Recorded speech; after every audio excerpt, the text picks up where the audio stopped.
hari ini, bahkan dia tetap seger sampai sampai maghrib, bagaimana kita mengapresiasinya? Sudah barang tahu, sudah tentu ayah dan bunda itu ada ilmu yang kita menyebutnya itu adalah ilmu tahap perkembangan anak-anak kita.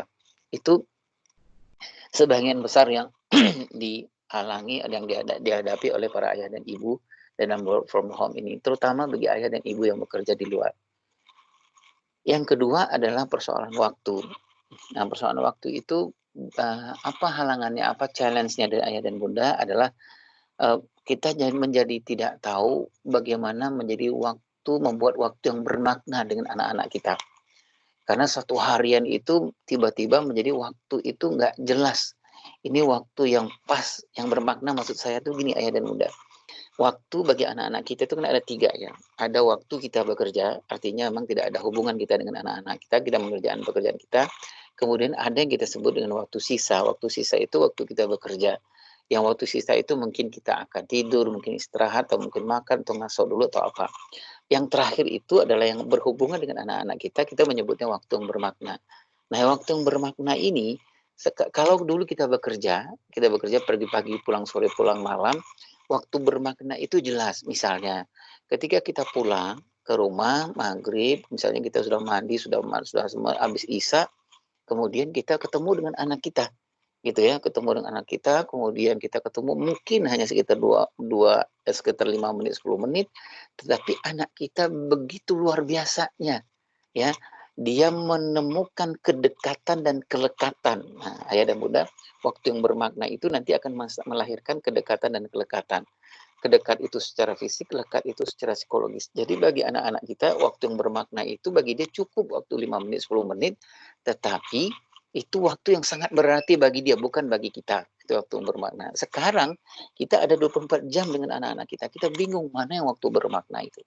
Itu tantangan yang kedua. Tantangan yang ketiga itu yang saya temui di beberapa komunitas parenting adalah banyak yang menemukan stres gitu. Jadi nggak tahu lagi tegang gitu, yang mana nggak bisa lagi menentukan ini kita mengasuh atau mengembala atau apa. Ayah dan bunda yang melakukan semua taala, mari kita melihat apa sebenarnya alasan-alasan sebelum kita nanti diskusikan bagaimana menyelesaikan persoalan tadi itu, ilmu, waktu, dan stres itu. Nanti mari kita diskusikan sebenarnya kenapa harus kita take it di waktu work from home ini. Ada beberapa alasan. Yang pertama, alasan itu adalah memang sebagian, mudah-mudahan hampir semua kita setuju lah bahwa tadi yang saya sebut bahwa anak adalah amanah. Khianat kita kalau kita amanah anak ini kita amanahkan kepada orang lain, ya.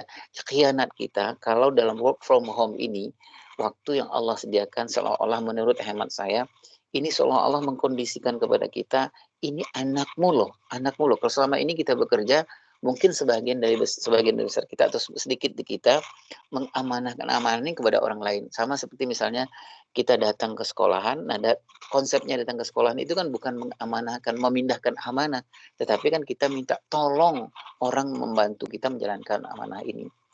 Nah, ayah dan bunda yang Allah Ta'ala, apa alasannya kita take it itu tadi, ada anak amanah. Amanah itu dari sudah saya sebut bahwa ada amanah pertumbuhan dan amanah perkembangan. Terutama kalau kita dalam pengasuhan itu yang paling ditekankan itu adalah amanah perkembangan. Amanah perkembangan itu apa saja contohnya, seperti misalnya persoalan bagai hak anak untuk diapresiasi, persoalan menanamkan, menghebatkan, mengajarkan, mendorong, menjaga akhlak, misalnya ayah dan bunda. Kemudian membiasakan persoalan ibadah kepada anak-anak kita. Sudah barang tentu nanti berbeda bagaimana membiasakan ibadah kepada anak-anak di setiap tahap perkembangan mereka, sudah barang tentu berbeda. Nah, kemudian ayah dan bunda yang Allah Subhanahu wa Ta'ala, amanah pertumbuhan dan perkembangan ini, tadi saya sebutkan perkembangan itu sangat-sangat luar biasa. Momen yang Allah siapkan itu selama bulan Ramadan ini. Saya menghitung-hitung sederhana aja ya bunda ya. Bagaimana kalau kita ambil anaknya sebagai amanah, prinsipnya anak sebagai amanah, artinya semua amanah perkembangan ini kita ambil alih. Ada momen yang sangat luar biasa yang Allah siapkan untuk mengembangkan, untuk mengambil amanah perkembangan anak kita ini. Contoh apa ya? Saya hitung sederhananya begini, Allah menyiapkan ada 30, mungkin sekitar 100 momen ya. Contohnya ini ada 30 kali sahur. 30 kali sahur itu otomatis ayah dan bunda yang betul menjaga amanah anak itu adalah amanah, udah barang tentu sahurnya itu bukan sahur yang biasa, ayah. Pasti ayah berpikir, bunda berpikir bahwa di dalam sahur itu pasti ada value, pasti ada nilai, pasti ada makna, pasti ada hikmah yang kita mau transferkan ke anak kita. Nah, ada 30 sahur, ya. Kalau saya menulis dalam buku persiapan anak menjelang berpuasa itu, saya menyampaikan bahwa untuk berpuasa di bulan Ramadan itu ayah dan bunda harusnya siap-siapnya di bulan Rajab dan Sya'ban. Mudah-mudahan ayah setuju ya, dan saya yakin ayah dan bunda sudah lakukan ini. Jadi apa yang kita persiapkan di Rajab dan Sya'ban itu sebenarnya yang paling banyak itu adalah mempersiapkan perkembangan apa yang kita mau stimulankan ke anak kita. Gitu ya. Misalnya begini, kita menyiapkan 30 kisah misalnya gitu ya. 30 kisah yang kita akan rencanakan, kita sepakati dengan anak-anak. Nanti selama bulan Ramadan, setengah jam atau seperempat jam sebelum berbuka puasa, peraturannya sudah kita bikin, tidak ada TV, tidak ada gadget, tidak ada gawai, tidak ada games, tidak ada yang lain-lain. Kecuali kita berkumpul di ruang tengah, sebuah dalam keadaan berwudu, ayah akan membacakan kisah. Nah berarti kan kita sudah siapkan kisah 30 kali berbuka ya, 3 menjelang berbuka. Demikian juga dengan kesempatan sahur, kesempatan berbuka, kesempatan 10 hari terakhir, ayah. Ya 10 terakhir itu stimulan perkembangan sangat luar biasa banyaknya, gitu ayah. Nah kemudian juga dengan golden moment yang lain. Itu alasan yang pertama ayah dan bunda, kenapa kita take it. Apapun yang terjadi kita ambil pengasuhan ini, meskipun di dalam work from home itu dengan keterbatasan yang tadi saya sebut itu persoalan waktu, stres, dan ilmu yang keterbatasan yang kita miliki. Yang kedua ya dan bunda, kenapa kita mengambil dengan semua keterbatasan kita.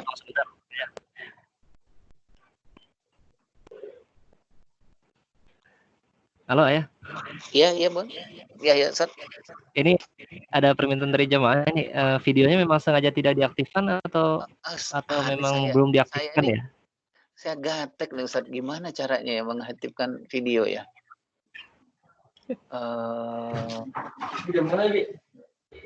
Gambar kameranya ada Ustaz. Ini Ustaz. Yang disilang itu. Ada gambar kamera Ustaz. Kan disilang, diklik nanti jadi aktif itu. Mana ya di Pijanta Pak? Baik.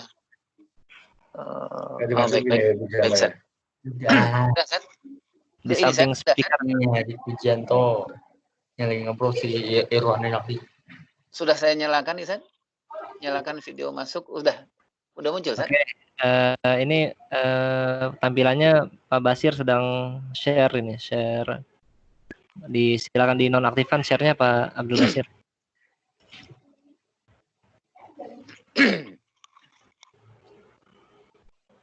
Baik Ustaz. Masih belum keluar Ustaz. Oh, ininya sudah saya nyalakan tadi Ustaz. Yang tombol kameranya sudah dinyalakan Ustaz ya? Sudah. Oke, sepertinya belum muncul Ustaz. Tapi dilanjutkan ya Ustaz supaya tidak mengganggu jalannya kajian. Baik Ustaz. Baik Ustaz, itu tadi kenapa kita take it ya, artinya memang dengan semua keterbatasan yang kita miliki, kita ambil ini kesempatan dalam mengasuh anak-anak kita, keterbatasan waktu, keterbatasan ilmu dan lain-lain. Yang kedua alasannya ayah dan bunda yang mulia Allah SWT adalah kenapa kita mengambil bahwa apapun alasannya, keterbatasan apa, kita ambil pengasuhan anak-anak kita handle pengasuhan anak-anak kita. Alasannya adalah karena memang setiap tahap perkembangan butuh stimulan masing-masing. Setiap tahap perkembangan anak-anak kita itu nanti ayah dan bunda tidak bisa kita ulang lagi. Ada momen-momennya. Momen hari ini kita susah untuk mengulangi momen yang berikutnya, hari berikutnya. Momen yang besok susah kita mengulanginya momen yang berikutnya. Artinya ayah dan bunda yang melakukan SWT, masing-masing tahap perkembangan anak itu pasti ada masa terbaik. Gitu. Nah, ayah dan bunda yang melakukan Allah SWT, kita bisa melihat misalnya, kalau anak kita yang berumur gimana Sat? Lanjut Sat? Halo Sat? Lanjut Sat, lanjut ya. Nah, ayah, saya ulangi, ayah bunda yang subhanahu wa ta'ala, yang kedua adalah bahwa setiap tahap perkembangan itu butuh stimulan masing-masing. Setiap tahap perkembangan anak-anak kita itu punya masa terbaiknya masing-masing. Artinya, masa terbaik anak kita yang ada momennya hari ini agak susah kita mengulanginya momen dengan kapasitas yang sama di hari besoknya. Momen besoknya susah kita ulang lagi dari hari-hari berikutnya. Nah, itulah salah satu alasannya kenapa memang kita mengambil kesempatan mengasuh dan mendidik anak-anak kita ini. Saya ngambil contoh ayah dan bunda yang berkesuman ta'ala. Mohon maaf ini, ayah dan bunda pasti sudah melakukan hal ini. Misalnya, kalau kita melihat apa sih sebenarnya yang berkembang di anak-anak 0 sampai 7 tahun, atau kita melihat yang paling luar biasa itu perkembangan apa di umur anak 0, 5 tahun, 0 sampai 6 tahun. Nah, kalau Allah Subhanahu wa taala sudah menjelaskan di anak hal itu, perkembangan yang paling luar biasa itu ada 3 ya ayah dan bunda. Ini sedang mengingatkan saya aja. Yang 3 gitu, artinya memang pertama Allah menyampaikan wa ja'alakum sam'a wal absara wal afidah. 3 itu saja. Artinya kita punya anak 0 sampai 6 tahun, fokus dan kuatkanlah yang 3 ini, pendengarannya, penglihatannya, dan hati nuraninya. Nah, ayah dan bunda yang Allah Subhanahu wa taala, nanti apakah pendengaran, penglihatan, dan potensi hati nurani ini akan sama besarnya ketika anak kita berumur nanti di umur 7 tahun, 8 tahun, 9 tahun ke atas, potensinya bisa jadi sama, tapi kapasitasnya untuk menerima mungkin berbeda ya dan bunda. Setidak-tidaknya kalau kita melihat,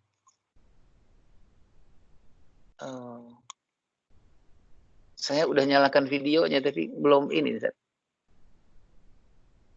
Gimana caranya? Halo, Zat. Pakai handphone atau pakai handphone, Zat? Pakai handphone. Ini nyalakan videonya sudah saya pencet.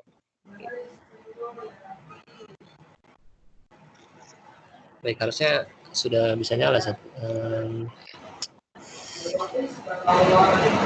Tapi nggak apa-apa, Sat, lanjut aja, Sat. Nggak apa-apa, langsung aja. Pakai background aja. Background yang sudah ada. Kita munculkan. Ya, baik, Ustaz. Ya, afwan, Ustaz.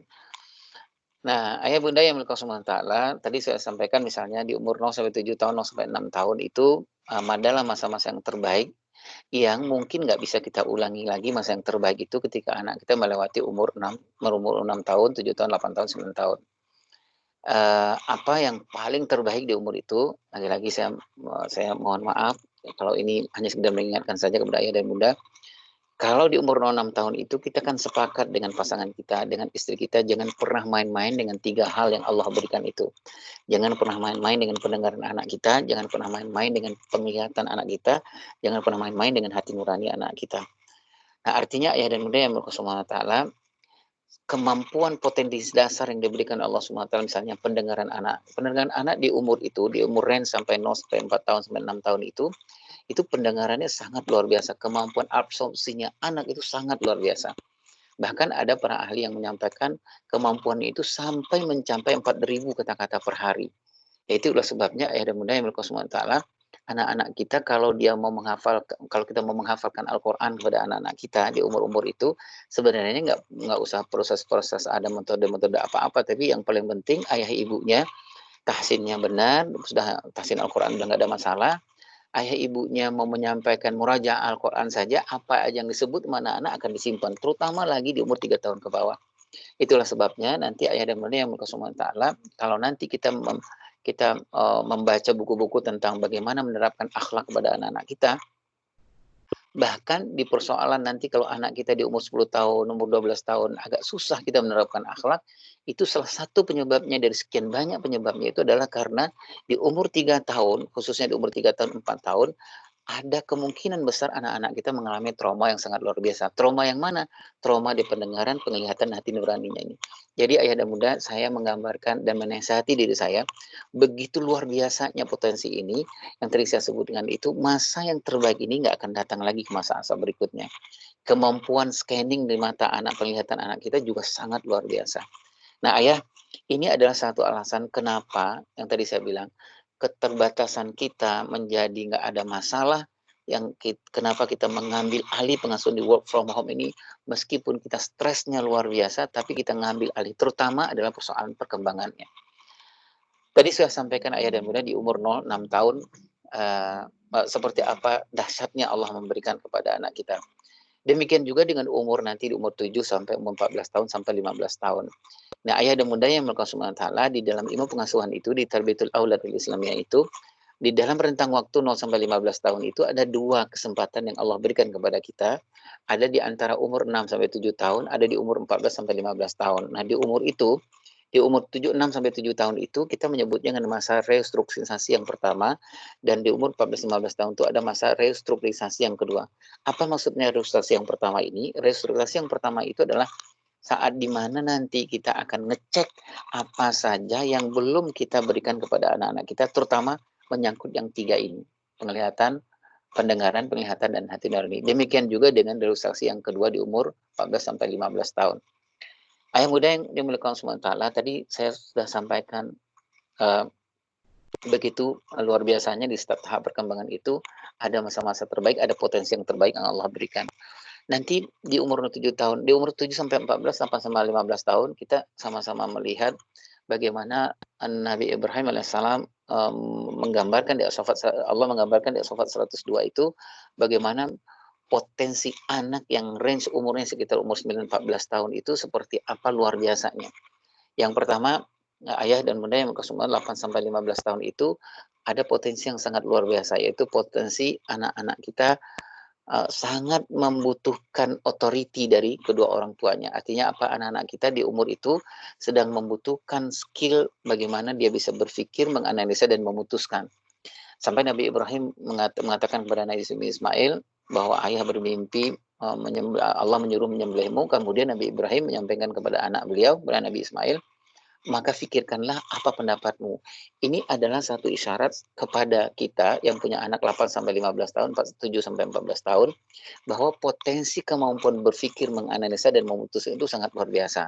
Sehingga ayah dan bunda yang melakukan subhanahu wa ta'ala, kalau kita nanti di work from home itu, anak-anak kita yang sudah di kelas 3, kelas 4 itu, kita sudah sepakat bahwa kata depan di sudah kita mulai hilangkan. Jadi kita pakailah kata depan me.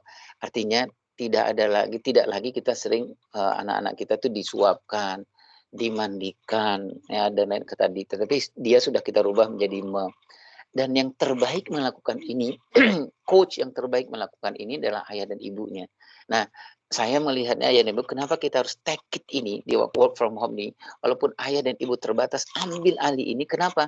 Karena coach yang terbaik di tahap perkembangan ini adalah ayah dan ibu ini.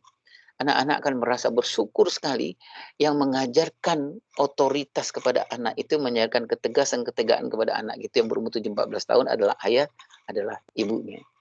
Nah, ayah bunda yang melakukan subhanahu wa ta'ala di umur 7 sampai 14, 8 sampai 15 tahun itu, di samping anak-anak kita membutuhkan otoriti, membutuhkan ketegasan dan ketegaan, anak laki-laki dan perempuan juga membutuhkan stimulan yang luar biasa dari ayahnya. Sekali lagi saya menyampaikan ini ayah. Ini ayah. Nanti kalau kita kaitkan dengan pembelajaran akhlak pun sangat luar biasa.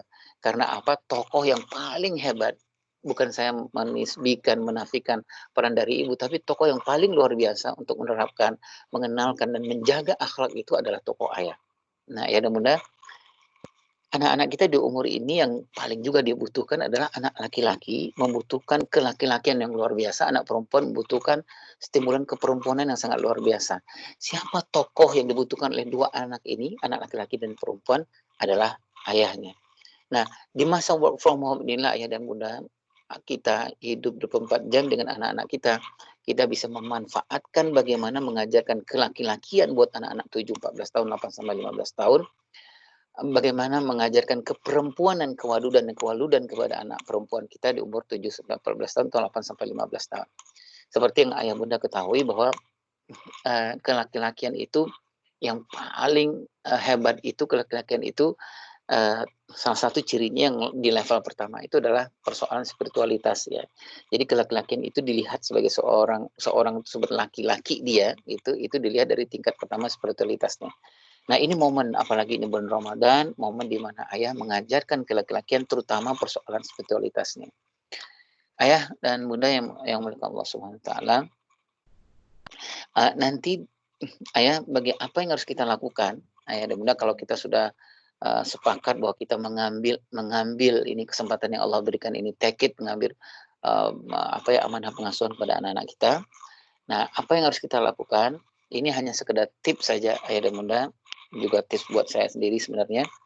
Adalah yang pertama, ayah dan bunda, mau tidak mau kita menyadarkan kepada kita bahwa kalau kita punya anak itu memang kita harus punya ilmunya. Ini memang menyadarkan kepada kita nggak bisa lepas bahwa anak itu dibesarkan begitu saja, nggak bisa lagi ayah dan bunda, bahwa kita tugas kita mencari uang saja sudah nggak bisa lagi, sudah nggak musim, udah nggak zaman lagi.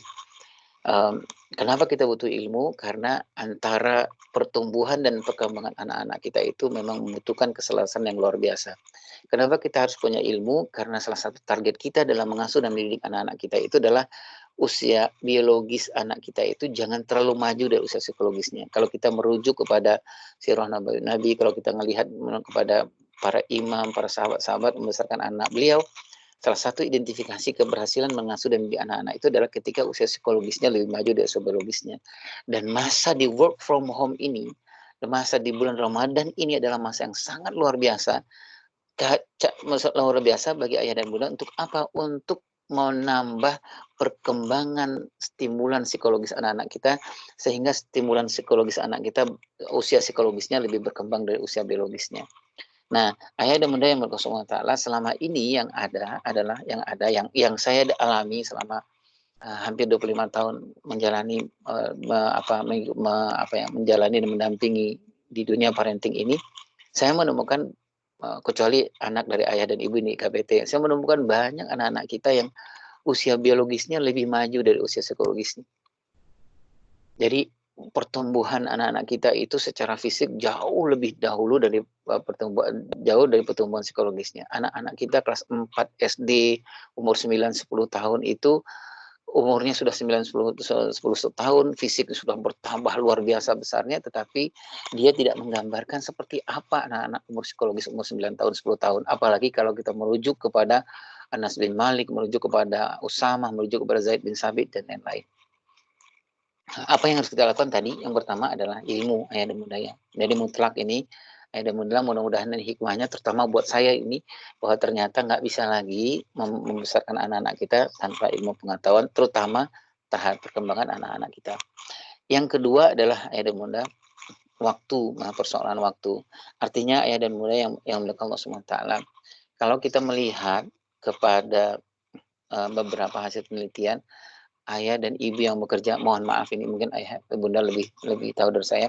Kalau ibu yang bekerja itu waktu yang bermakna buat anak-anaknya itu weekday itu sekitar 15 sampai 20 menitan ya. Kalau ayah waktu yang bermakna kepada anak-anaknya itu weekdays itu sekitar 10 sampai 14 menit. Nah, kalau weekend ibu itu sampai 30 menit dan ayah itu sampai 25 menit.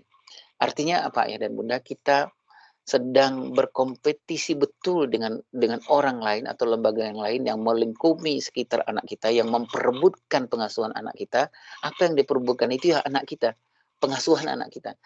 Kita hanya punya kesempatan bagi ibu yang bekerja setiap hari itu waktu yang bermakna itu hanya sekitar 15 menit sampai 20 menit.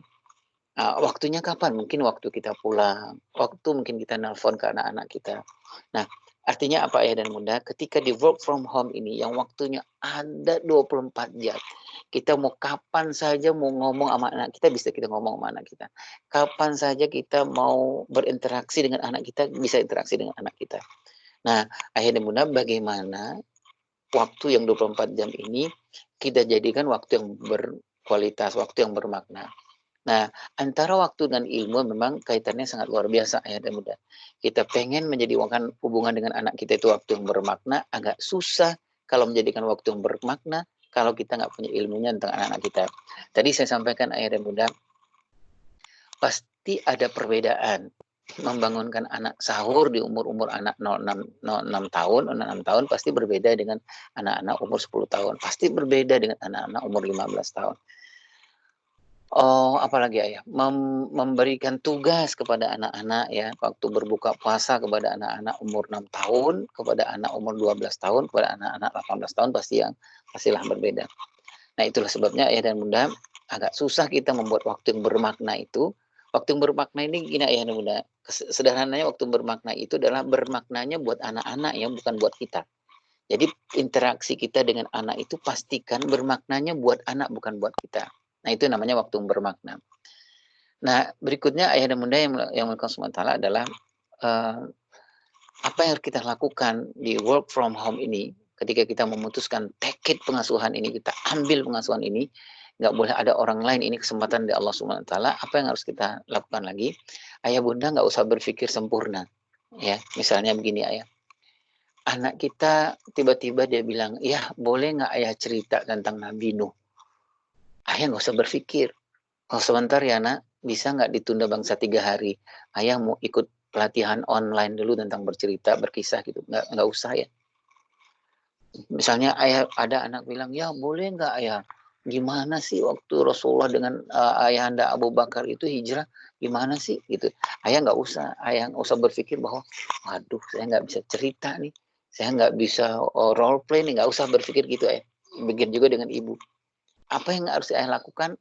Ambil ayah, ambil. Bagi anak-anak konsepnya adalah here and now. Itu adalah ayah juara, bagi dia itu adalah ibu yang juara.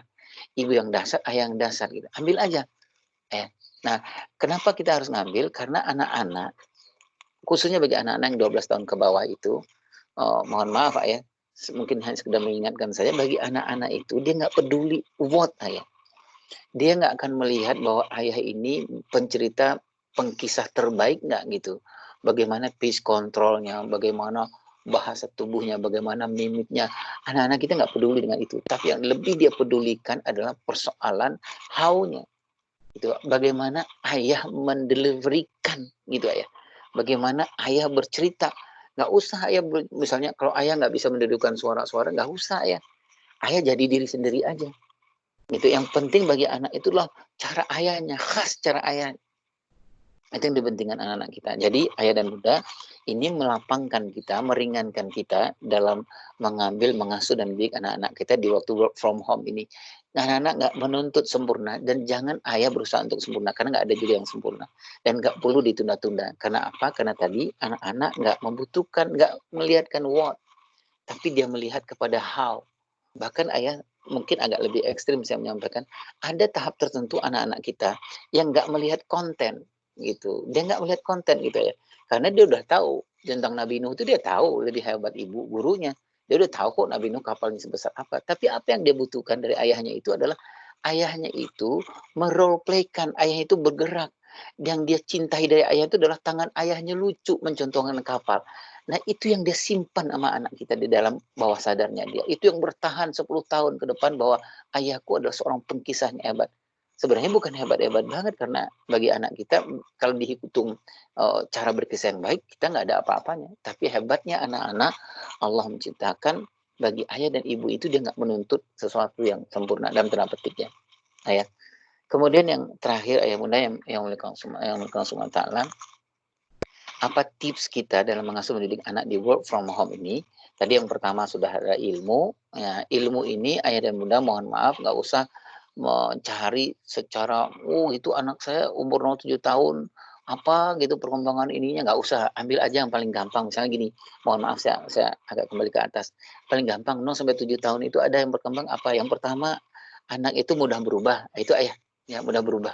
Ya, dia susah untuk tetap gitu ya. Kalau hari ini dia makan tangan kiri, kita bilang gitu ya, jangankan hari ini, setengah jam lalu dia makan tangan kiri, kita bilang nak makan tangan kanan, nak begini tangan kanan, contohnya begini. 5 menit kemudian dia makan tangan kiri lagi. Nah, ayah nggak usah stres, bunda nggak usah stres. Apa pekerjaan kita bilang lagi nak tangan kanan. Oh, berapa lama? Oh selama sampai 6 tahun sampai 7 tahun kita akan bekerja seperti itu. Nah itu yang kedua, anak itu di umur 6 tahun itu, ciri-ciri yang paling menonjol itu adalah dia sangat terpengaruh dengan faktor eksternal. Sangat terpengaruh dengan faktor eksternal. Itulah sebabnya ayah dan bunda yang melakukan subhanahu ta'ala, kenapa di work from home ini, yang eksternal itu nggak usah kita banyak kita masukkan, kita insert ke dalam rumah tangga kita. Semuanya ayah ambil alih. Apa? Oh bercerita, ayah ambil alih. Oh menjadi seorang guru, apa? Ayah ambil alih. Menjadi tukang masak yang enak gitu, ibu ambil alih. Sudah gitu. Karena apa? Karena faktor eksternal sangat berpengaruh bagi anak-anak umur sampai 6 tahun. Nah itu ayah yang paling gampangnya. Oh, misalnya anak 7 sampai 14, 8 sampai 15 tahun itu apa yang berkembang? Oh, anak-anak sudah bisa sosial emosinya berkembang, misalnya gitu ya, dia sudah butuh dialog. Nah, kalau gitu ayah sudah, anak-anak 8 sampai 15 tahun itu instruksinya jangan terlalu banyak, tapi ayah ajak dialog seperti Nabi Ibrahim mengajak dialog Nabi Ismail. Kemudian 8 sampai 15 tahun sederhananya jangan dipaksa, ayahnya libatkan aja. Jangan dipaksa, piring bawa ke belakang gitu ya. Kalau begitu ayah akan berkata, ibu akan berkata begitu setiap hari, setiap sahur akan berkata begitu. Tapi kalau ayah ibu rubah gitu, misalnya ayah bilang, "Nak, gitu ya, bantu ibu membawa piring, karena piring ini tempatnya di mana, Nak? Tempatnya di belakang ibu," gitu. Jadi dilibatkan. Kemudian kasih apresiasi. Nah, ayah bunda yang melakukan subhanahu ta'ala, sama seperti 8-15 tahun itu, anak-anak kita membutuhkan satu yang paling penting, tadi sudah sebutkan, adalah ketegasan dan ketegaan. Anak-anak kita memerlukan betul 8-15 tahun itu otoriti ayahnya. Makanya ayah yang berperan. Mana yang boleh, mana yang tidak. Mungkin ayah dan bunda yang selama ini ayah bunda bekerja, kita luput dengan hal ini karena kita nggak berada dekat anak-anak kita. Di saat ada kesempatan di rumah misalnya, ini boleh apa enggak ya? Boleh nggak ngambil minum adik? Boleh nggak ngambil roti adik? Kesempatan yang ada di rumah sementara kita ada di kantor. Nah, ini hari ada work from home, semua rekayasa Allah, semua skenario Allah, semuanya itu ada di depan kita. Tiba-tiba ada kakaknya dengan seenaknya ngambil kue adiknya. Artinya apa? Itu anak kita diamanahkan oleh Allah SWT untuk menjelaskan itu nggak boleh. Nah, kembalikan roti itu kan punya hak. Nah, itu yang ayah dan bunda salah satu alasannya dan bagaimana kenapa kita harus mengambil pengasuhan ini. Yang terakhir ayah dan bunda, tipsnya dari saya adalah, ini juga dari saya sebenarnya ayah bunda, work from home ini kenapa kita ambil pengasuhan, ayah kita tackle, kita handle berdua dengan pasangan kita. Tipsnya adalah prioritaskanlah terutama persoalan perkembangan. Ayah dan bunda, hari-hari ini banyak sekali komunikasi yang agak fatal terjadi antara sekolah dengan rumah. Pihak sekolah juga stres karena dari Dikbudnya juga ini sudah belum, kurikulum udah ini belum, ini sudah belum gitu. Ayah, kalau saya mengusulkan ayah dan bunda pilihlah antara pendidikan dan pengasuhan. Semua yang bersifatnya kognisi dengan satu yang bersifatnya adalah pengasuhan dan parenting itu, menurut saya ayah fokuslah, ayah lebihkan prioritaskan persoalan pengasuhan. Ayah mungkin PR yang diserahkan gurunya nggak selesai, nggak apa-apa. Kita bisa jelaskan ke gurunya, kita bisa bilang ke anak kita, tapi jangan sampai ayah perkembangan anak-anak kita, khususnya perkembangan ayah, itu luput dari kita. Jangan kognisi itu mengalahkan persoalan penanaman akhlak, jangan persoalan-persoalan akademis itu mengalahkan persoalan-persoalan anak kita mendapatkan apresiasi, mendapatkan keteladanan, mendapatkan pelajaran ketegasan, mana yang iya, mana yang tidak. What are you running? Tidak, kapan berkata iya. Ayah dan bunda yang Allah SWT. Nah, ayah dan bunda yang Allah SWT, mungkin itu yang bisa saya sampaikan kepada ayah dan bunda. Saya mohon maaf di keterbatasan ilmu ini. Mungkin di akhir pertemuan ini saya sedikit meringkaskan kembali ayah dan bunda. Take it or leave it, pengasuhan di work from home, pilihannya adalah take it. Kenapa alasannya take it adalah karena anak ini amanah. Itu yang amanah ini adalah amanah pertumbuhan dan perkembangan yang nanti Allah akan tanya kita di yaumul hisab nanti.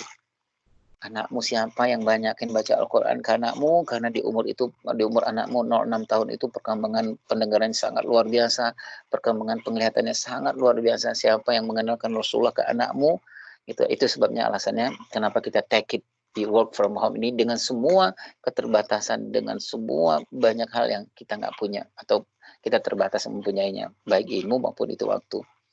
Nah, ayah dan bunda, kemudian apa alasan yang lain? Ada alasan yang lain bahwa setiap tahap perkembangan itu mempunyai masa-masa yang terbaik di saat tahap perkembangan itu. Masa di umur 0-7 tahun, 8 tahun yang paling berkembang, masa yang sangat luar biasa, potensi sangat berkembang itu adalah yang 3 tadi saya sebut di An-Nahl 7-8. Artinya apa ayah dan bunda? Apakah perkembangan pendengaran penglihatan itu akan berkembang juga nanti di umur-umur berikutnya, tahap berikutnya? Jawabannya iya. Tetapi tidak dengan kapasitas seperti di umur 0-7 tahun, 0-6 tahun. Nah, demikian juga dengan anak 7-14, 8-15 tahun. Saatnya kita mengenalkan dua hal penting, ya. mengenalkan kelaki-lakian. Nah, kelaki-lakian itu salah satu ciri kelaki-lakian itu adalah tingkat spirituality. Semua ahli parenting di dunia ini sepakat bahwa cirinya seorang yang maco itu adalah spiritualitasnya. Dan kita Allah takdirkan work from home dan itu ada di bulan Ramadan. Sekian banyak momen spiritualitas yang sangat luar biasa. 30 saya hitung 30 kali sahur, 30 berbuka, 30 jelang berbuka. Ada lagi 10 hari terakhir, ada lagi golden moment yang sangat luar biasa. Pertanyaan ke kita ya, terutama ke saya ayah dan bunda adalah, sudahkah kita siapkan momen-momen of spirituality kepada anak laki-laki kita khususnya? Kisah-kisah apa yang mau kita ceritakan kepada anak laki-laki kita sehingga ada basic of knowledge dia tentang laki-laki. Ada patron kelaki-lakian di anak kita. Siapa yang laki-laki itu ada di patron, ada di otak anak kita. Sudah kita siapkan kisah-kisah ini. Bagaimana Rasulullah SAW mempertontonkan kepada kita bahwa ketika berbuka puasa itu laki-laki banget. Ada satu korma, kemudian para sahabat mengatakan, engkau lah yang mau berbuka ya Rasulullah. Rasulullah nggak mau. Hanya ngecupin aja ujung korma, kemudian menyerahkan pada sahabat. Itu sangat laki-laki. Ayah dan bunda, ini saatnya. Saya khawatirnya ayah dan bunda, ini lagi-lagi saya berhusnuzon, ini nggak terjadi kepada anak ayah dan bunda. Jangan-jangan ada anak-anak di umur 8-15 tahun belum mengenal kisah ini. Belum pernah mendengar kisah kelaki-lakian yang sangat luar biasa ini. Sehingga apa? Anak-anak kita di dalam bawah sadarnya atau di dalam otaknya itu nggak tersimpan pattern laki-laki itu seperti apa. Sehingga apa? Ketika dalam masa wabah ini, masa work from home, masa learning from home ini, nggak ada terbangkit, nggak ada terpetik pun anak-anak kita yang sudah balik itu, dia memikirkan, dia mengusulkan bagaimana ayah jajan, uang jajanku dipotong aja untuk orang yang itu, untuk orang itu. Kok nggak muncul-muncul di anak kita gitu. Jangan-jangan memang nggak ada pattern itu. Nah, ayah dan bunda yang Allah SWT, masa ini, masa work from home ini, apalagi masa Ramadan ini adalah saat dimana kita mengenalkan. Nah, persoalannya tadi ayah dan bunda, sudah berapa kisah yang kita siapkan? Berapa kisah yang kita siapkan kepada anak perempuan kita? Apakah anak perempuan kita di umur 8-15 tahun sudah terbiasa mendengarkan kisah-kisah Bunda Khadijah? Begitu hebatnya Bunda Khadijah memperlakukan suami. Apakah kita sudah menyiapkan kepada anak perempuan kita kisah-kisah tentang Bunda Fatimah? Begitu hebatnya Bunda Fatimah menghebatkan, menghormati, ihtiram kepada, hormat kepada kedua orang tuanya. Apakah kita sudah menyiapkan kisah-kisah tentang Bunda Maryam? Begitu luar biasanya Bunda Maryam memperhatikan kepada anak. Nah, apakah kita sudah menyiapkan kisah-kisah tentang momen-momen yang luar biasa dari Bunda Aisyah binti Muzahim, istrinya Fir'aun? Begitu luar biasanya kehebatan dia, begitu hebatnya life skill-nya dia, begitu hebatnya cara dia mengelola orang di luar dia. Nah, ayah bunda yang Allah Ta'ala, semuanya itu insya Allah kita bisa laksanakan. Yang pertama adalah siapkan ilmu, cari ilmu, kemudian siapkan waktu yang bermakna, kemudian nggak usah sempurna ayah, nggak usah sempurna. Maksud saya itu nggak usah inilah, pokoknya sederhananya nggak usah jaim lah, gitu ya bunda. Kemudian yang terakhir, prioritaskan perkembangan. Saya ulangi ayah dan bunda, nggak usah, jangan sampai yang tadi itu PR dari sekolahan itu, kan kita yang mengelola anak kita ya. Ini masa yang mungkin Allah tidak juga akan membuat kondisi ini tahun depan.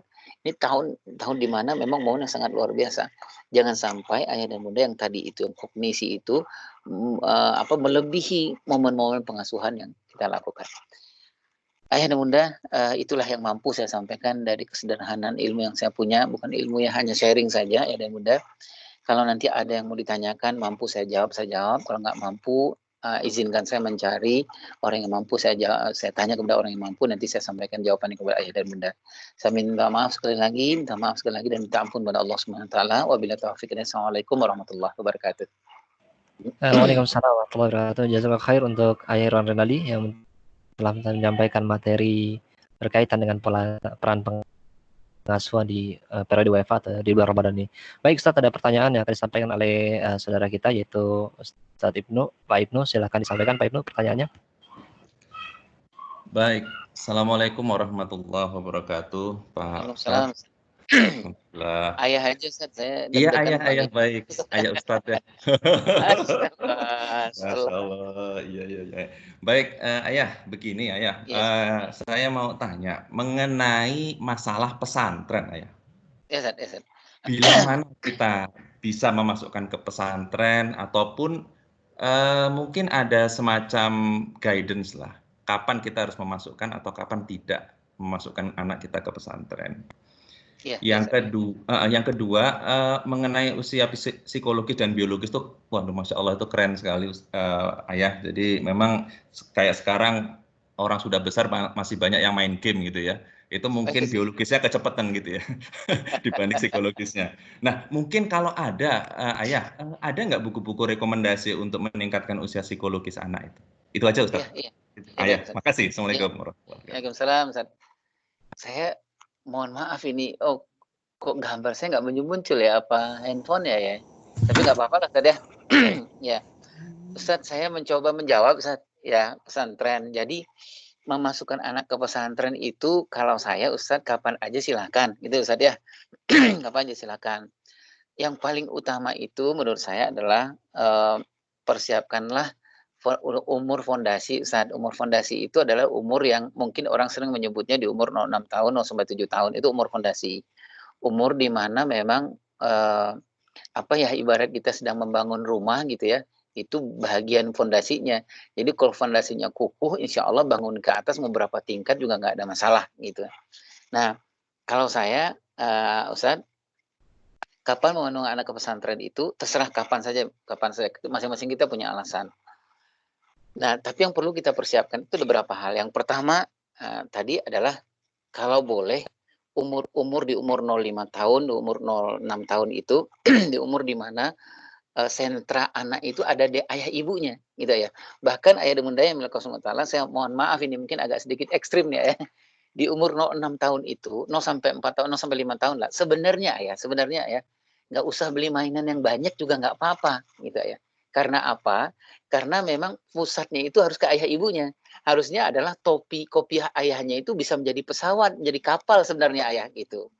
Jadi kalau udah beli mainan, kenapa itu kopiah ayahnya di kapal itu? Karena tadi itu harusnya di umur 06 tahun itu ingatan anak itu harus tersentra kepada ayahnya, kepada ibunya. Jadi semua yang ada di tubuh ayah ibunya dari ujung rambut ke ujung kaki itu harus menjadi diingat sama anak kita gitu. Nah, ayah dan bunda yang melakukan tadi itu sampai ekstrimnya mainan itu jangan terlalu banyak gitu ayah. Kan tangan ayah sebenarnya bisa jadi pesawat, maka nggak usah beli pesawat-pesawatan ayah gitu ya. Mungkin nanti tangan itu bisa jadi pesawat, bahkan ketika pesawat itu berbunyi gitu ya, kita bilang sama anak kita, ngeng gitu, ini pesawat nak datang. Nanti anak bilang, anak tanya, itu ayah, isi pesawat ayah itu siapa aja sih? Ayah bisa bilang, ini adalah, misalnya apa gitu, ayah cerita gitu yang membangkitkan anak-anak kita kepada akhlak atau empati anak-anak kita. Nah, kalau saya ayah, masa-masa pendengaran, penglihatan, dan hati nurani anak itu basic menurut saya. Nah, kalau boleh, itu dulu yang harus kita kuatkan fondasinya. Siapa yang terbaik untuk menguatkan fondasinya ini, pilihannya nggak ada yang lain. Ayah dan ibu. Itu pilihan yang lain. Nah, kalau begitu, ayah, mungkin ayah, setelah itu kita masukkan ke pesantren anak kita. Artinya apa, ayah? Ketika dia masuk pesantren, dia nggak kehilangan 5 hal yang paling penting bagi anak 0 sampai 6 tahun. Apa itu? Dia nggak kehilangan kehangatan, ayah. Ya. Yang kedua, dia nggak kehilangan kedekatan secara fisik ayah dan ibunya. Kenapa? Karena dia udah penuhi itu. Ayah ibunya di umur 6 tahun itu kalau memuji anaknya nggak cukup dengan verbal, tapi juga dengan memeluk, juga dengan mencium. Itu adalah persoalan kedekatan secara fisik. Sudah pol di umur 6 tahun. Dia sudah nggak ada bermasalah dengan kelekatan secara psikologis. Karena ayahnya kalau ngomong dengan anaknya itu tidak hanya smiling face, tapi juga smiling word sama smiling sentence gitu loh ayah gitu loh. Jadi tidak hanya dengan ngomong ayahnya tersenyum ngomong ke anaknya, tetapi juga kata-kata dan kalimat yang keluar itu udah seperti tersenyum gitu loh ayah gitu. Nah, anak-anaknya sudah pol ini, nggak ada masalah nih gitu ayah gitu. Misalnya begini maksud saya, smiling face sama smiling word sama smiling sentence itu maksud saya gini loh ya. Misalnya anak ayah pulang, disambut mana anak, assalamualaikum kata ayah, waalaikumsalam ayah. Tadi ayah gimana? Dia ayah macet nggak? Gitu. Ayahnya cerita gitu. Ya Allah nak, tadi masya Allah gitu ya. Ini smiling face dan smiling word ini ayah gitu ya. Anaknya mendapatkan itu ayah. Itu namanya kelekatan. Dan kemudian udah pol-polan itu ayah. Nanti kalau anak ayah masuk di umur 7, 8, 9, 10 di pesantren itu, dia nggak akan minta-minta ini ke orang lain gitu loh ayah. Yang saya masukkan gitu ayah. Nah, kemudian apa yang keempat itu adalah keterikatan.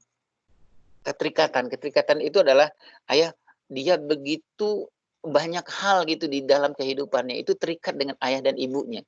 Nah, yang terakhir adalah keterlibatan. Nah, ayah, 5 ini, ayah dan bunda yang Allah SWT, kalau sudah kita pol-polkan, menurut hemat saya, yang paling penting, ayah masukin anak ke pesantren dan ke boarding, jangan dengan alasan memindahin amanah. Mudah-mudahan kita sepakat nih ayah. Jangan memindahkan amanah. Kan kita datang ke pesantren itu kan begini ayah ya. Wahai pihak pesantren, saya bawa anak laki-laki saya, boleh nggak tolong saya untuk menghebatkan dia supaya kelak kemudian hari anak laki-laki saya ini jadi Ismail. Kan gitu ayah ya. Gitu. Makanya kita ke pesantren itu kan kita nggak ngelihat persoalan ini, yang pertama persoalan fasilitasnya kan gitu ayah ya. Yang kita lihat pertama di pesantren itu adalah persoalan kompetensi dan kompetisi SDM-nya gitu loh. Karena apa? Nanti dia akan menggantikan ustadz dan ustazah itu, musri dan musrifah itu akan menggantikan peran keayahan dan peran keibuan. Nah, gitu menurut hemat saya, Ustaz. Kalau zaman dahulu kita kan agak lebih tenang ya Ustaz ya, masukin anak ke pesantren, karena dulu ya zaman-zaman saya dulu waktu misalnya nyantri-nyantri lah di Ciomas gitu ya, di Bogor gitu ya, di pesantren Ihya gitu. Dulu saya masih menjumpai ada yai, ada nyai gitu loh, Ustaz. Ada tokoh sepuh gitu di pesantren itu yang menggantikan peran ayah, yang menggantikan peran ibu. Jadi kalau kita lagi santri lagi anak banyak masalah gitu ya, kita ngelihat wajah kiai aja itu udah seperti ngelihat wajah ayah gitu ya. Gitu. Nah, mungkin sekarang jadi kendala itu ya, bukan jadi kendala, menjadi tantangan kali di pesantren-pesantren di boarding. Nah, itu jawaban saya yang pertama, Ustaz. Nah, jadi kapan mau menyerahkan itu, yang paling tahu adalah ayah gitu ya. Cuman syaratnya menurut hemat saya, datanglah ke pesantren itu, ijab kabulnya itu tadi itu ayah ya. Saya bawa Ismail saya ini, bantu saya untuk menjadikan dia Ismail. Artinya apa? Pastilah di pesantren itu ayah akan mendapatkan pengasuhan kelaki-lakian. Pastilah di pesantren itu musrif dan musrifahnya mengetahui soal pengasuhan. Nah, itu menurut hemat saya. Yang kedua ayah, persoalan psikologi dan persoalan biologis. Kalau kita ngelihat contoh-contoh zaman dahulu itu ayah ya, banyak ya imam-imam atau misalnya sahabat-sahabat, ada Usama, ada Zaid gitu. Ada sahabat yang umur 15, 16, 17 itu ikut audisi kan gitu ayah ya. Audisinya bukan audisi nyanyi tapi audisi jihad gitu ayah. Gitu. Yang paling menariknya ayah adalah PBB, Badan PBB itu mengambil usia puncak pengasuhan itu asal di 18 tahun. Salah satu rekomendasi mereka itu adalah ketika sahabat-sahabat muda ini mendaftarkan dirinya kepada Rasulullah SAW untuk berjihad, gitu ya. Jadi artinya memang ayah dan bunda yang Allah SWT, puncaknya penghebatan anak itu ada di usia 18 tahun, sekitar 18-19 tahun. Nah, usia apa itu? Usia psikologis ayah, bukan usia biologis gitu. Jadi, nah pertanyaan ayah adalah bagaimana caranya? Mungkin ada buku-buku, ayah bukunya banyak sekali ayah. Kalau kita baca buku-buku sirah gitu ya, itu kan kita bisa melihat itu bagaimana usia psikologisnya itu lebih mendahului usia biologisnya gitu. Bagaimana Rasulullah SAW berbicara dengan Anas bin Malik itu, pembicaraan di umur 9-10 tahun itu seperti sekarang ini seolah-olah kita sedang bicara dengan anak umur 20 tahun gitu lah ya, gitu ya. Nah, ini yang maksud saya. Jadi bukunya nanti mungkin kita bisa japri-japrian ayah, kalau saya nemu bukunya dari sini kan saya japri ke ayah insyaallah. Mungkin itu ayah, mohon maaf agak terlalu semangat jawabnya gitu. Siap, terima kasih ayah. Iya. Baik, ayah Hiron, ini ada pertanyaannya cukup banyak nih. Berikutnya untuk anak usia 0 sampai 6 tahun yang misalkan dia berantem itu atau bertengkar gitu ya sesama adik kakak, bagaimana sih cara melerai yang tepat itu? Dan kemudian di usia 0 sampai 15 tahun itu bagaimana pembatasan terhadap anak berkaitan dengan TV dan gadget? Apakah tidak boleh sama sekali atau boleh dengan pengecualian Ustaz? Iya, Ustaz. Bismillahirrahmanirrahim. Saya nyoba jawab Ustaz ya. Pertama persoalan gadget dulu Ustaz. Nah, kalau idealnya itu Ustaz, kan masa-masa di usia-usia 8 tahun itu kita tidak mengenalkan itu ya Ustaz ya. 8, 9 itu kita tidak mengenalkan gadget, tidak mengenalkan gawai yang lain itu. Yang bagaimana caranya? Caranya memang adalah yang pertama, anak-anak pasti kalau dia menemukan gawai, gadget itu pasti dia akan tertarik dengan itu. Caranya adalah yang pertama, jadikanlah ayah dan ibu ini sentral. jadikanlah ayah ini pemenang dari kompetisi melawan gadget, melawan gawai dan lain-lain itu. Caranya ayah dan bunda, kalau ayah itu kan perannya banyak ayah dan bunda ya. Perannya banyak. Ada bisa menjadi seorang tiba-tiba jadi guru, bisa menjadi seorang orang tua, bisa memerankan fasilitator, bisa memerankan motivator, bahkan bisa memerankan entertain itu di depan anak-anaknya. Jadi ayah, sepanjang yang saya alami nih ayah, sepanjang pengalaman saya, sebenarnya sangat bisa sebenarnya untuk mengalahkan dalam tanda petik gadget dan gawai ini. Asalkan apa? Asalkan peran antara ayah dan ibu memerankan semua peran yang ada itu melebihi dari kehebatan gadget, kehebatan gawai itu. Lagi-lagi ini persoalan ilmu dan waktu. Lagi-lagi ayah dan ibu memang harus memprioritaskan betul, ada waktu yang betul-betul diprioritaskan untuk anak-anak kita. Nah, kemudian ayah dan bunda yang melakukan sementara, apalagi yang urusan dengan gadget ini. Nah, kalau saya boleh mengusulkan gini ayah, dan ayah dan bunda sudah melakukan ini. Anak-anak kita itu ketika dia umur ketika dia umur kelas 4 SD, 5 SD, wajarnya itu idealnya kan sudah punya roadmap ya, ayah dan bunda ya, punya roadmap ya. Roadmap itu maksudnya saya contohkan gini ayah. Saya bikin yayasan lah dengan Mas Anies ya, Gubernur DKI gitu, dengan istri beliau juga.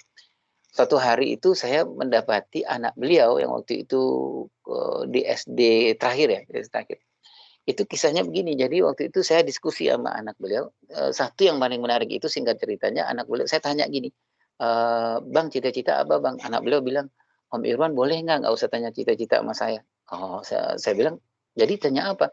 Tanya roadmap. Nah, saya baru dapat istilah nih roadmap gitu. Nah, saya bilang ya roadmap, kamu apa? Roadmap dia bilang gini, Ayah Irwan 20 tahun lagi itu nanti kita akan bertemu di sebuah negara, di sebuah tempat yang Ayah Irwan ada di situ dan aku ada di situ. Nah, gitu ya. Terus kemudian Ayah Irwan lupa sama aku, tapi kemudian aku kasih kartu nama ke Ayah Irwan. Kemudian Ayah Irwan baca di kartu nama aku itu profesor, doktor, author, doktor apa-apa gitu, SS apa-apa gitu, MA, MBA, MSc apa gitu. Itu nama saya, nama aku, dia bilang gitu. Nah, itu roadmap-nya dia. Dan kemudian dia bilang, Ayah Irwan tanya dong bagaimana supaya aku bisa dapat profesor, aku bisa jadi orang yang kaya, yang dermawan, yang berhati mulia itu. Ayah, S3 ku itu aku ambil tetap di negara ini, tapi S2 dan S3 ku ambil di negara ini, tapi S1 ku aku tetap ambil di Indonesia karena aku pengen deket sama mama, sama ibu, sama abah, sama umi gitu. Nah, S1 ku itu kebetulan saya mohon maaf saya sebut gitu. Dia bilang S1 itu aku ambil di ITB. Ayah Irwan tahu nggak untuk masuk ke ITB itu harus melalui sekolah-sekolah yang SMA itu sekolah SMA yang bagus, yang serius. Ya, menurut mereka ini, menurut beliau. Jadi sekarang kan aku mau SD, mau SMP. Supaya aku bisa masuk ke SMA yang serius, yang hebat itu, aku kan harus masuk ke SMP yang hebat. Supaya aku masuk ke SMP yang hebat itu, aku kan harus serius nih, lulus di kelas 6 ini sampai ke SMP. Nah, supaya aku bisa masuk ke SMP dan SMA itu, aku bikin round down.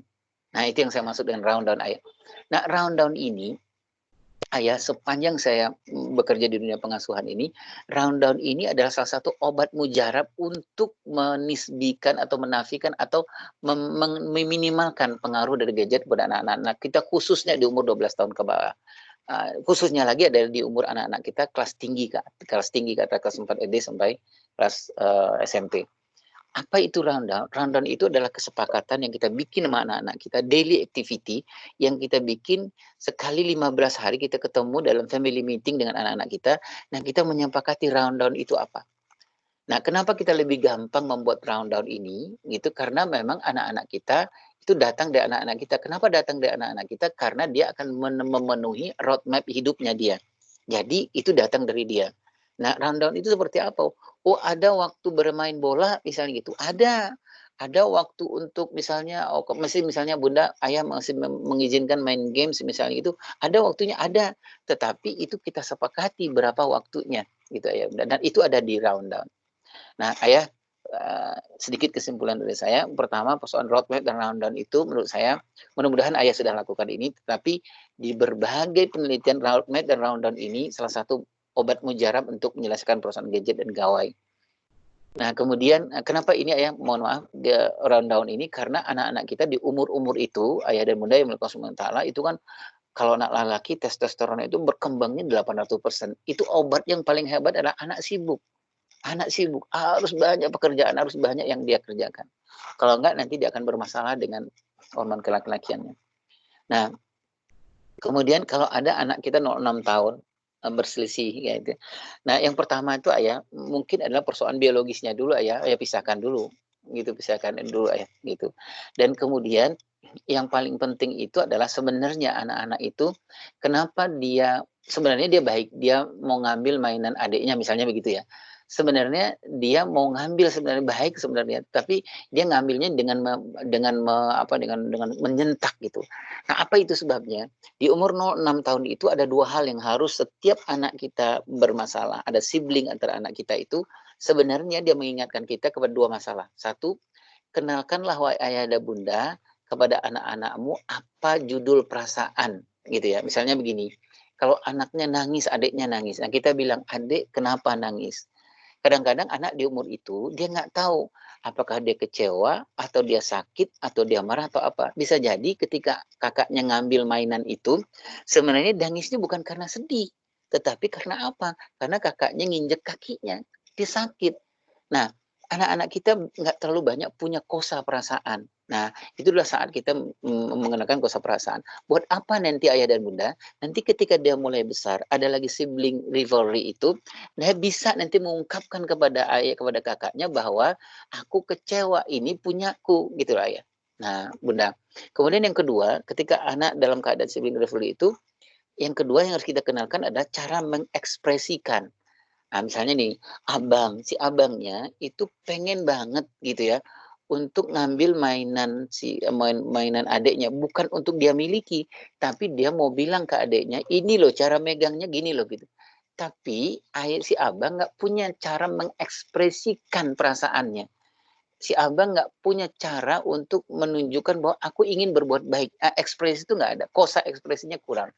Nah, apa tugas kita ayah dan bunda yang Allah SWT? Setiap ada persoalan sibling di anak 0 sampai 6 tahun, pikirkanlah ayah dan bunda bahwa ini kesempatan untuk mengenalkan perasaan, jenis perasaan, dan mengajarkan kepada abang, kepada adik bagaimana mengekspresikan. Adik kita bilang, adik sedih ya gitu. Nah, kita ajarkan kepada adik, kalau sedih itu begini nak, tidak ngelempar. Ya, kalau sedih itu, kalau marah tidak ngambil apa-apa, tidak ngambil piring bunda, tidak dibanting-banting. Kenapa anak kita kalau dia sedih, marah, kecewa sama aja dia ngelempar, dia apa, tidak teriak-teriak karena memang dia kurang kosa ekspresi dan kosa perasaannya. Mungkin gitu ayah dan bunda yang sementara. Nah, nanti kalau persoalan bagaimana apakah hal-hal yang lain misalnya sifatnya psikologis nanti itu menyusul ayah dan bunda. Yang paling penting itu adalah manfaatkanlah momen sibling itu sebagai momen untuk mengenalkan cara kepada anak-anak kita supaya dia punya kosa perasaan dan kosa ekspresi. Karena nanti akan terjadi begitu saja kalau ayah dan bunda tidak memberikan pengetahuan, tidak memberikan simulasi kepada anak kita. Kenapa dia akan berantem terus itu? Karena dia nggak tahu cara mengekspresikan. Nanti besoknya si abang akan ambil alih lagi mainan adiknya. Kenapa? Karena si abang nggak pengen bilang, nggak tahu bahwa abang bilang gini, aku mau tunjukin ke adik, gitu. Dia nggak tahu cara mengekspresikan. Mungkin gitu ayah, Ustadz. Saya mohon maaf kalau kurang. Ya baik, ayah ini pertanyaan banyak sekali nih ayah. Ya mungkin menarik juga ketika disampaikan oleh contoh-contoh ya. Ini pertanyaan berikutnya, saat kita mungkin batasi sampai jam 17.15 ya karena ini kita terbatas waktunya. Dan pertanyaan berikutnya ini berkaitan dengan punishment untuk anak. Bagaimana sih punishment di level-level yang tadi kita sebutkan 3 level itu? Mungkin pasti kan punishmentnya akan berbeda-beda ya di usia-usia tertentu. Dan bentuknya bagaimana saat punishment dengan contoh-contohnya? Iya, Sir. Ayah bunda yang Allah SWT, sebelum kita bicara reward and punishment itu, menurut hemat saya ada hal yang kita lakukan lebih dahulu, yaitu persoalan kedisiplinan. Nah, pendisiplinan itu kan terjadinya bukan setelah kejadian tapi sebelum kejadian. Apa itu maksud saya adalah perlunya kita melakukan 3 hal. Jadi sebelum ada punishment itu ada 3 hal. Ada 2 hal. Hal yang pertama adalah Mari periksa ayah sebelum kita melakukan punishment kepada anak-anak kita, sebelum kita melakukan konsekuensi. Saya lebih senang menyebutnya konsekuensi. Yang pertama itu adalah kita periksa komunikasi kita, informasi kita kepada anak kita sudah lengkap apa belum. Apa itu maksudnya? Apa yang kita inginkan, pesan yang kita mau sampaikan sudah sampai belum ke anak kita. Jangan-jangan anak kita melakukan sesuatu di luar yang kita inginkan itu karena dia nggak ngeh, nggak jelas, nggak wadah gitu apa yang mau diinginkan ayah. Apa yang disampaikan oleh ibunda, apa yang diinginkan bunda, ayah itu nggak jelas sebenarnya, nggak nyampe gitu, gitu ayah dan bunda. Nah, ayah dan bunda yang periksa yang ini. Kalau untuk anak-anak 0 sampai 7 tahun, 0 sampai 6 tahun, bagaimana caranya kita menyampaikan, mengkomunikasikan itu? Ayah dan bunda bisa menggunakan kekuatan imajinasi yang ada di anak-anak kita. Bunda bisa bercerita ini. Bunda bisa menggunakan media tentang apa yang ayah bunda inginkan itu. Ayah bunda bisa melakukan misalnya menggambar atau bernasyid atau pokoknya sebuah urusan dengan imajinasi. Nah, bagi anak ayah yang umur 7, 14, 8, 15 tahun, bagaimana mengkomunikasikan nyampe ke anak-anak? Di samping imajinasi, anak di umur itu sudah butuh role play. Jadi memang di role play kan, ya, apa yang ayah bunda inginkan itu di role play kan, disimulasikan lah maksudnya gitu, gitu ayah dan bunda, gitu. Disimulasikan gitu. Nah nanti anak-anak 15 tahun ke atas, anak-anak 15 tahun ke atas tidak hanya sekedar persoalan role play, tapi anak-anak sudah persoalan role being. Jadi dia yang memerankan apa yang ayah bunda inginkan itu. Nah, mungkin gitu caranya ayah dan bunda yang dimuliakan Allah Subhanahu wa taala.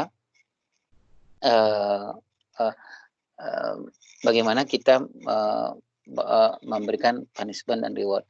Nah, setelah kita mengkomunikasikan itu ayah dan bunda yang dimuliakan Allah Subhanahu wa taala, mungkin kita nggak langsung kepada punishment, kita nggak langsung kepada konsekuensi. Mungkin ada tahap yang kedua, kita menyebutnya itu negosiasi. Ayah, negosiasi itu dan bunda perlu kita lakukan. Kenapa? Sebelum konsekuensi itu adalah kita memberi ruang kepada anak kita, pemahaman anak-anak kita, bahwa ada kesempatan kepada anak kita untuk memperbaiki dirinya. Kita negosiasi. Ayah, misalnya sesuatu yang dia lakukan salah dari, misalnya taruhlah dia jelas apa yang ayah informasikan, ayah komunikasikan itu jelas bagi dia. Tetapi paling penting mungkin ayah berikan kesempatan. Bisa jadi anak kita kurang pemahamannya sehingga ada waktu negosiasi. Setelah negosiasi kita lakukan, barulah kita melakukan konsekuensi. Nah, konsekuensi ini juga harus satu yang kita pahami ayah dan bunda. Konsekuensi ini harus mendewasakan anak-anak. Semua pilihan-pilihan konsekuensi harus mendewasakan anak-anak kita, insya Allah, gitu ya. Jadi jangan sampai sebenarnya kita memberikan hukuman kepada anak-anak kita, tapi hukuman itu nggak ada pengaruhnya kepada pendewasaan perkembangan anak-anak kita. Mungkin gitu ayah yang memuliakan Allah SWT. Saya mohon maaf ada yang kurang-kurang. Ya, baik ayah Hirali, terima kasih atas pemaparan materi yang telah disampaikan kepada kita. Para pendengar kajian online PKPT, karena keterbatasan waktu mungkin kita akan akhiri kajian kita. Dan bagi para penanya yang belum bisa mendapatkan jawaban dari Ayah Irwan, sepanjang yang saya tahu beliau ini open ya untuk bisa dikirim ke WA, saya jawab dengan lewat WhatsApp ya. Karena saya juga termasuk yang sering kali mendapat japri informasi terkait dengan seminar dari Ayah Irwan ini. Jadi nanti akan kita informasikan ke jamaah kontak beliau, sehingga nanti beliau pun akan berkomunikasi langsung dengan para jamaah sekalian. Begitu Ustaz ya, mudah-mudahan tidak keberatan kalau kita cek nomor. Siap, insyaallah. Baik, mungkin itu saja jamaah sekalian. Terima kasih atas kehadirannya di kajian online PKPT ini. Saya ucapkan terima kasih jazakallahu khair untuk Ayah Irwan yang telah berkenan hadir di kajian online kita. Dan bagi para jamaah sekalian, kami informasikan bahwasanya besok PIK juga tetap akan melaksanakan kajian, insya Allah akan disampaikan oleh guru kita Dr. Musli Abdul Karim, yaitu dengan tema bagaimana menjadi tetangga Nabi di surganya Allah. Baik, Ustaz Irwan mungkin bisa pamit. Dan kepada jamaah sekalian kita tutup majelis kita untuk menambah keberkahan majelis ini dengan doa penutup majelis. Subhanakallahumma wa bihamdika asyhadu an la ilaha illa anta astaghfiruka wa atubu ilaik. Dari sekian afaminkum. Assalamualaikum warahmatullahi wabarakatuh. Waalaikumsalam warahmatullahi wabarakatuh. Waalaikumsalam warahmatullahi wabarakatuh. Waalaikumsalam.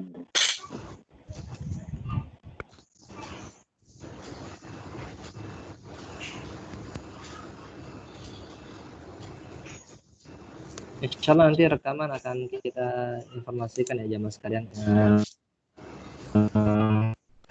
Sejauh ini rekaman akan diupload oleh tim dari PKKPT di YouTube, channel YouTube-nya PKKPT insya Allah. Jangan lupa subscribe.